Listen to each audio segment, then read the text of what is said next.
Bollywood ಸಾಮ್ರಾಜ್ಯದಲ್ಲಿ ಪದ್ಮಾವತಿಯಾಗಿ ಮೆರೆದ ಕರ್ನಾಟಕದ ಮನೆಮಗಳು ದೀಪಿಕಾ ಪಡುಕೋಣೆ ಐಷಾರಾಮಿ ಸ್ಕಿನ್ ಕೇರ್ ಬ್ರ್ಯಾಂಡ್ ಆರಂಭಿಸಿದ್ದು ಗೊತ್ತಿರುವ ವಿಷಯವೇ. ಆದ್ರೆ ಕೋಟ್ಯಾಂತರ ಅಭಿಮಾನಿಗಳಿದ್ರು, ಸಾಕಷ್ಟು ಜನಪ್ರಿಯತೆ ಪಡೆದುಕೊಂಡಿದ್ರು, ಅದ್ಯಾಕೋ ಏನೋ ಅವರು ಪ್ರಾರಂಭಿಸಿದ 82.E ಲಾಭ ಗಳಿಸೋದ್ರಲ್ಲಿ ಹಿಂದೆಯೇ ಉಳಿದು ಬಿಟ್ಟಿದೆ.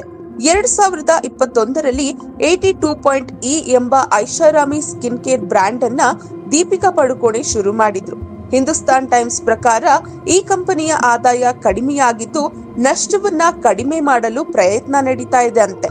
2024-25ರ ಹಣಕಾಸು ವರ್ಷದಲ್ಲಿ ಕಂಪನಿ 12.26 ಕೋಟಿ ನಷ್ಟ ಅನುಭವಿಸಿದೆ ಎಂದು ಅಂದಾಜಿಸಲಾಗಿದೆ. ಅಂದ್ರೆ 2023-24ರಲ್ಲಿ 21.21 ಕೋಟಿ ಆದಾಯ ಗಳಿಸಿದ್ದ ಕಂಪನಿ ಈಗ 14.66 ಕೋಟಿಗೆ ಕುಸಿದಿದೆ.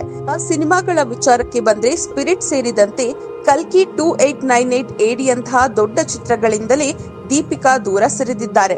ಇತ್ತ ಸ್ವಂತ ಕಂಪನಿಯು ಲಾಭದ ಮುಖ ನೋಡ್ತಿಲ್ಲ ಎಂದು ಸಿನಿ ಪ್ರೇಮಿಗಳು ಏಳು ಬೀಳಿನ ಲೆಕ್ಕಾಚಾರ ಹಾಕ್ತಿದ್ದಾರೆ.